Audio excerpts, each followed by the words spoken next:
Headline news most affecting Chilliwack this week. Provincial election candidates are lining up for your potential vote. There are the usual concerns that MLAs not seeking re-election will get a nice pension.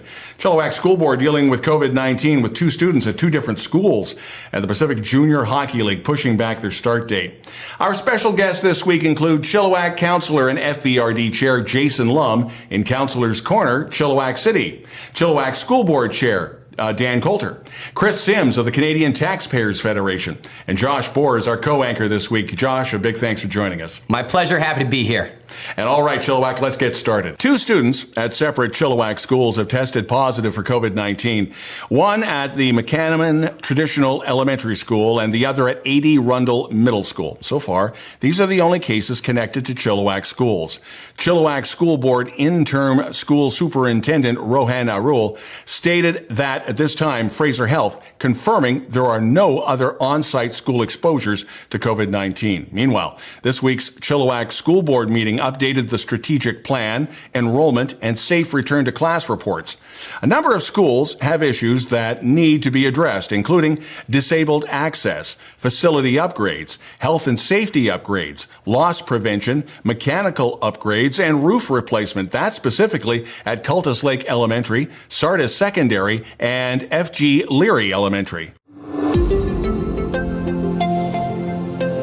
After last week's provincial election call, the nominations are coming fast and furious. You saw Diane Jansen here on chillTV explaining why she is running as the Conservative in the Chilliwack riding against Liberal John Martin. Mission Mayor Pam Alexis is stepping away from her duties to run as the BC NDP candidate for Abbotsford Mission. She'll be up against Liberal incumbent Simon Gibson. Arthur Green will again run for the Greens in Fraser-Nicola. Jeff Hammersmark is the Green candidate for Chilliwack Kent, who will be up against Laurie Thronis. Also, the advocate for individuals with developmental disabilities and former instructor at UFE, Kelly Patton, was acclaimed as the BC NDP candidate for Chilliwack Kent. Chilliwack School Board Chilliwack School Board Chair Dan Coulter will be the nominee going up against Conservative Diane Jansen and Liberal MLA John Martin. chillTV spoke with Coulter earlier to discuss his reasons for running for the NDP. chillTV's news of the week, and as we get closer to the October 24th vote for the provincial election, we are finding out about more candidates. And in the riding of Chilliwack, running as an NDP candidate is Chilliwack School Board Chair, well, at least not for the next couple of weeks, Dan Coulter. The first question is the obvious one. Dan, you would think a natural progression go from school board chair to, say, perhaps a city councillor, then the mayor. You want to take this big jump to provincial politics. Why would you want to do this?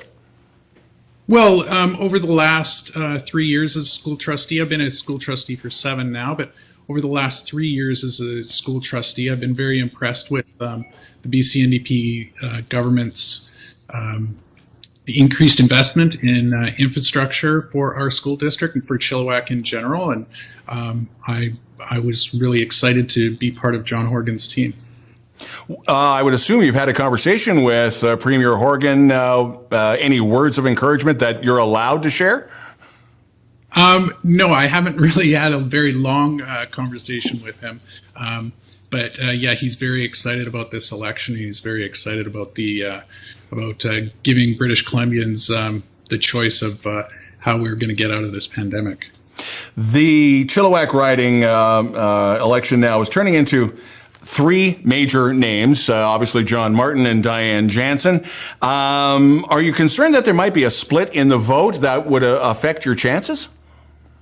No, I'm not concerned at all. We have a multi-party system in Canada, and I'm just excited to be out there and being part of John Horgan's team and to put my name forward.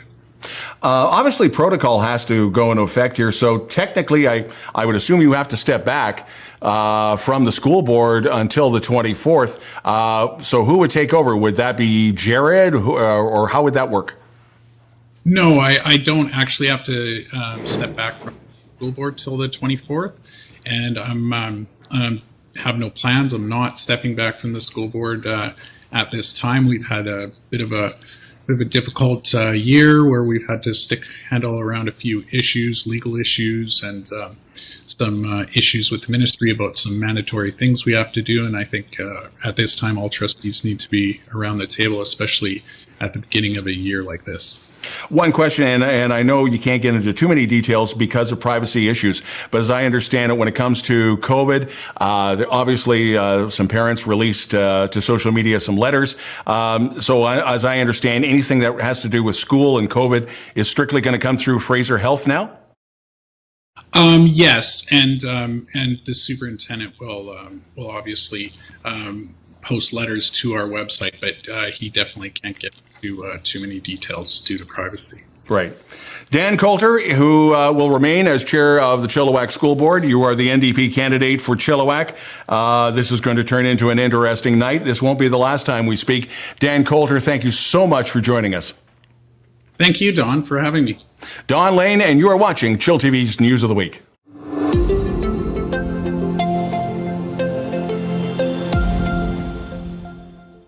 The first major election promise came on Monday as Liberal leader Andrew Wilkinson said that if he forms the next government after October the 24th, he will scrap the provincial sales tax for a year, then bring it back at 3% to stimulate the economy. The Canadian Taxpayers Federation has calculated the pensions of all MLAs who are not seeking re-election this fall. The lifetime payment amount for all of these MLAs is expected to be more than $20 million.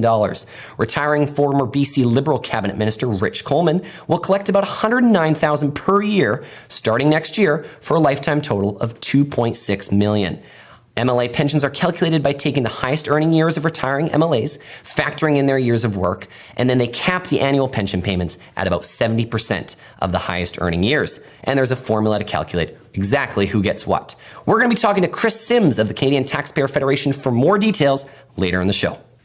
Last Sunday was the annual Fall River cleanup of the Chilliwack and Vedder River systems, and some 50 volunteers worked with social distancing protocols to pick up hundreds of pounds of garbage, as well as propane tanks, bed springs, camper fridges, shotgun shells, and needles. Due to COVID-19 and the uncertainty surrounding the running of any events these days, the Chilliwack Chamber of Commerce has had to make the very difficult decision to, quote, reshape or restructure the 2021 Business Excellence Awards. As part of these changes, there will be 6 new awards for 2021, including the Most Innovative, Excellence in Collaboration, Outstanding Support, Community Advocate, Inspiring Leader, and of course, in honor of COVID-19, Frontline Hero. Nominations are open until October 30th. Voting is open until November 30th, but you must be a member of the Chamber to nominate, be nominated, and of course win. More information can be found at the Chamber website. After the September 24th windstorm, the wind damage to the outdoor stage at Tractor Grease Studio and Cafe postponed the final show of the season. Now, this marks the 6th anniversary of the Music Cafe, but that show will go ahead. It has been postponed to this Friday and Saturday. Next up is this month's edition of Councillor's Corner, Chilliwack City, with City Councillor, FVRD Chair, and the Pride of Yarrow, Jason Lum. And following that, our interview with Kris Sims from the Canadian Taxpayers Federation. We'll be right back.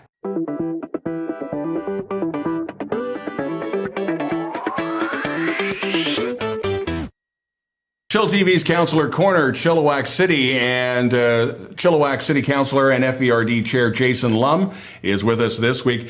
Jason, we'll start off with the obvious, wearing the orange shirt. This week featured Orange Shirt Day, and this is something that I know you take very personally and very, very seriously.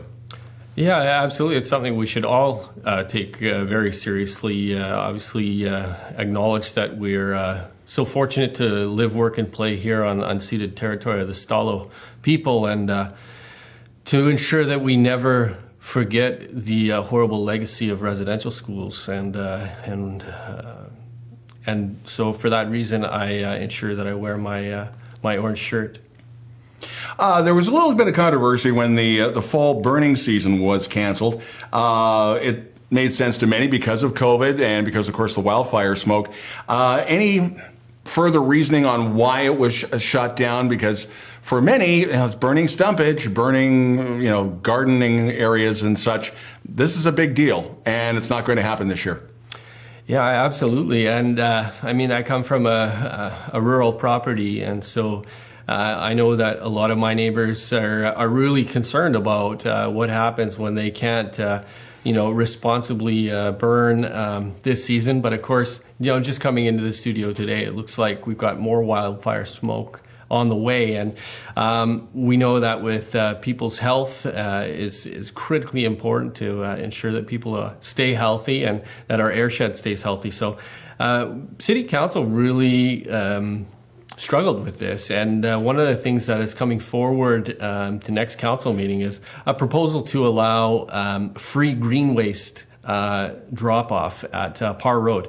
And so we hope we can provide a solution for some of those rural and agricultural properties that need to get rid of some of that green waste. And so we're working very closely with our staff on that, and with the fire department and with our engineering staff. And hopefully we'll have a solution ready to announce by the end of this month.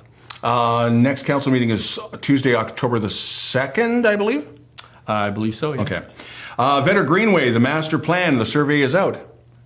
Absolutely, and we know that the Vetter Greenway is just one of the most amazing kind of gems here in the city, and so many people use it. But having that many people take advantage of the Greenway, we're starting to see some challenges in terms of parking and some overuse. And so a long-term strategy is how we best manage that. We've put an engagement opportunity online, and for those wishing to take part in the survey, they can go online to chilliwack.com/engage and learn more. This weekend is the Household Hazardous Waste Day.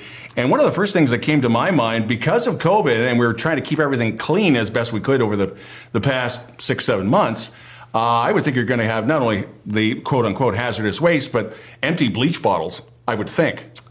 Yeah, I'm not sure. I think there definitely there may be a situation where we have a lot of people who have stored up some of that material over the pandemic, but it's going to look a little bit different this year. I'm sure excited that our staff were able to work out a way for us to be able to do this responsibly, and of course we're going to ask drivers to wear masks, and as a little added benefit, we're also asking people to drop off or bring a donation to the Salvation Army. And so people will remain in their vehicles, and we'll have kind of a drive-through Household Hazardous Waste Day this year. But it will be interesting. Like all things, we've had to kind of adapt to this new COVID reality. But again, we know that people have this material, and for us to be able to offer a responsible way to dispose of it, I think is critically important. And you can find information on the city website, chilliwacks.com/hazardous waste day. Last up, the parks projects. This is always a contentious issue because there's one park in particular where you can quote unquote drink. But overall, what are we looking at for the 2020 parks projects? Oh, a long list, actually, Don. And, it couldn't come at a better time, of course, with our public health officer talking about fewer faces and bigger spaces. It's, again, critically important that we have opportunities for people to get outside and to recreate responsibly, and to do so maintaining physical distance. And so we've got a long list of new park projects. We've got some accessible parks happening up in Promontory area. We've got work happening on Jinkerson. We've got work happening out in Yarrow at the Pioneer Park with some new upgrades and updates. We've got some exercise equipment coming in a number of different parks. And so just a whole raft of investments made by council that are, again, extremely important to citizens who want to stay healthy and get outside. And, hopefully, looking at the weather this week, it looks beautiful out there. And so hopefully people are able to take advantage of that good weather. City Councillor and FVRD Chair Jason Lum, thanks for joining us. Hey, always a pleasure. Thanks, Don. And you're watching chillTV's News of the Week.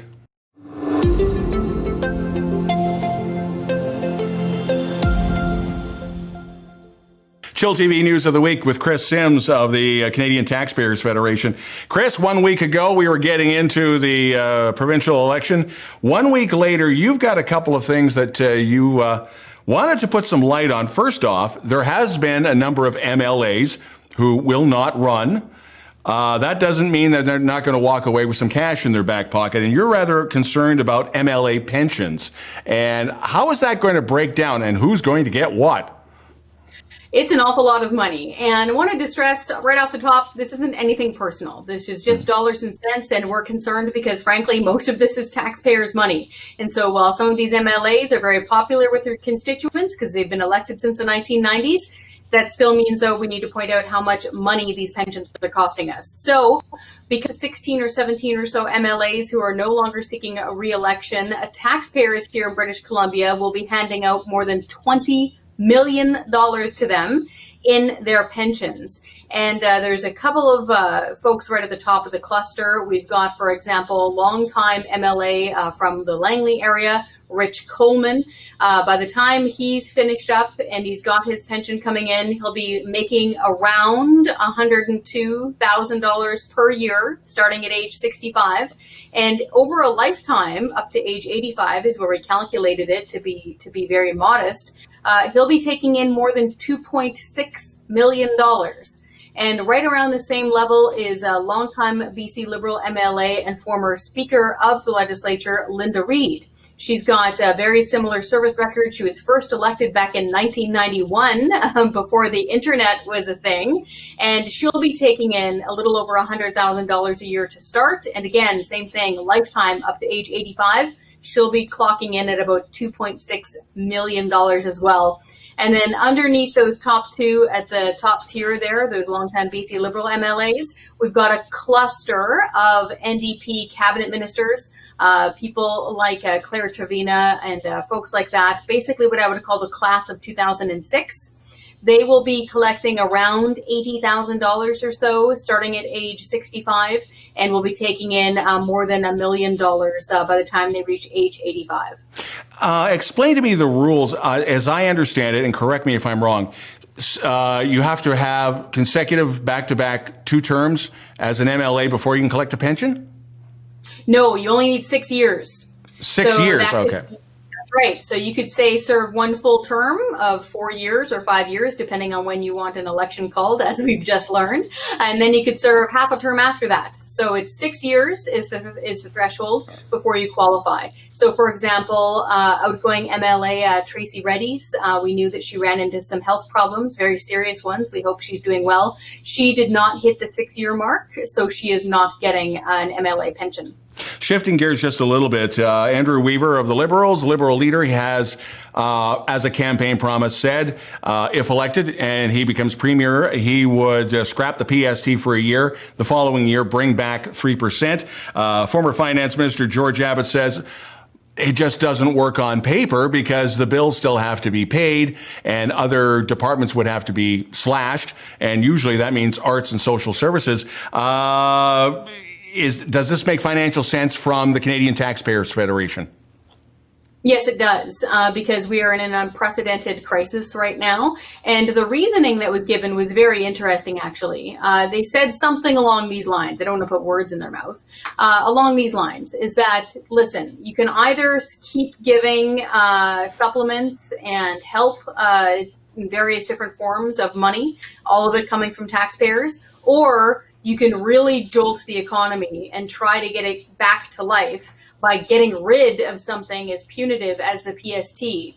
And I'll outline that. So, for example, a restaurant business actually relies a lot on liquor sales, including some tourism operators do too. The PST on liquor is 10%. So if you turn around to this business, which is on its knees, and say, hey, you know what? That major deciding factor of whether or not you're red or black or you're breaking even, 10% for now. Go for it. And that includes things like delivery now or takeout with meals, as long as they have the proper licensing. That could be a game changer for some of these businesses. And things that some people don't think about, housing, for example. The PST adds thousands and thousands of dollars onto the cost of building a house, everything from lumber to nails to tools to construction supplies, things like concrete, flooring, all that stuff is 7% more expensive because of the PST. If that's gone, that is a big incentive for people to try to make those big purchases. And smaller things too that are typically less expensive but people don't think about, cleaning supplies, toilet paper, clothes, shoes, all that stuff has PST on it. And then those mid-range things, say you're trying to buy a new car, it's now going to be 7% cheaper. That's a lot of money you're saving. And if you can't afford a new car, I know most people I know can't, we always try to buy used cars.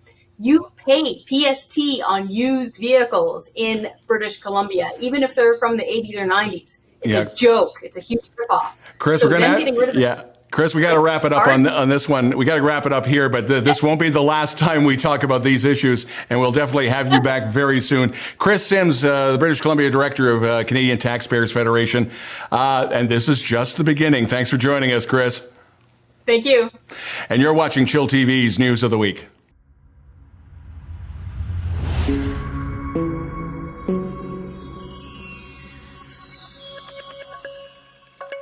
And now in sports, another setback for the Pacific Junior Hockey League and the startup for the expansion Chilliwack Jets. Not all teams had their facilities ready, so the original September 29th start date has been pushed back to October 15th. But the plan to play a 36-game schedule remains in place, with the first half of the schedule hopefully being released by the league in the coming weeks. The remainder of the schedule and the playoff format will be provided during the December quarantine period. As you first heard on Chill TV, the BC Hockey League has set a schedule for the 2020-2021 exhibition season, leading up to the start of the regular season, which everyone is hoping starts in early December. Well, this includes the Chilliwack Chiefs and the Langley Rivermen. As part of the league's extended training camp, the schedule will feature competition between BC Hockey League teams within their cohort of 4. So for the Chiefs, that includes Langley, Surrey, and Coquitlam. The first exhibition game for the Chiefs, Friday night in Surrey. What a year of ups and downs for Chilliwack FC. COVID plays havoc with their schedule, rain cancels a number of practices, but now the weather's improved and the soccer team is pleased to welcome Angela Pellerin as their new full-field referee mentor and assigner.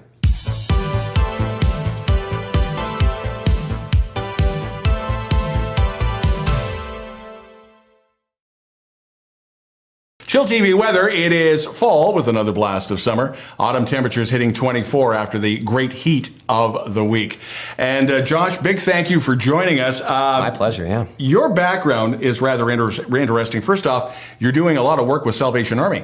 Yeah, absolutely. I actually just started like 5-6 days ago as the volunteer and fundraising coordinator at the Karen Share Center there on Yale Road. I'm really excited to get started. I'm going to be at the hazardous waste event that Jason was talking about this Saturday. So make sure you get there. Bring a donation, whether it's cash or whether it's a non-perishable food item. We'd really appreciate that, obviously. And then we're going to be moving this Christmas into a kettle campaign, as always, a Christmas tradition. It'll look a little different this year, but I'm diving in head first. It's a lot all at once, but it's exciting too. Okay, a little bit of truth and honesty here. Many years ago, I worked for BC Mascots. But you one-upped me on this one. You worked for Disney. Okay, everyone asks me, were you Mickey Mouse? And I say, I was short enough to be, but I can't do the high-pitched voice. So I worked, I did a little summer program there back in 2016. Man, so long ago now. I had made some amazing friends, but it's not for the faint-hearted. I was working in Magic Kingdom, right in the center of the chaos. 100,000 people, 110-degree temperatures, 100% humidity. People aren't always the happiest in the happiest place on earth. It was an interesting time, but I loved every second of it. You just heard some of the Disney secrets. Thanks again, Josh. My pleasure. Thank you, everyone. If you'd like to participate in reporting the news in Chilliwack and you have a story you think we should know about, send us a note to news@chilltv.ca, and we would love to hear from you. That's the news this week. I'm Don Lehn. And I'm Josh Bohr. Thank you very much for being here. We'll see you next week.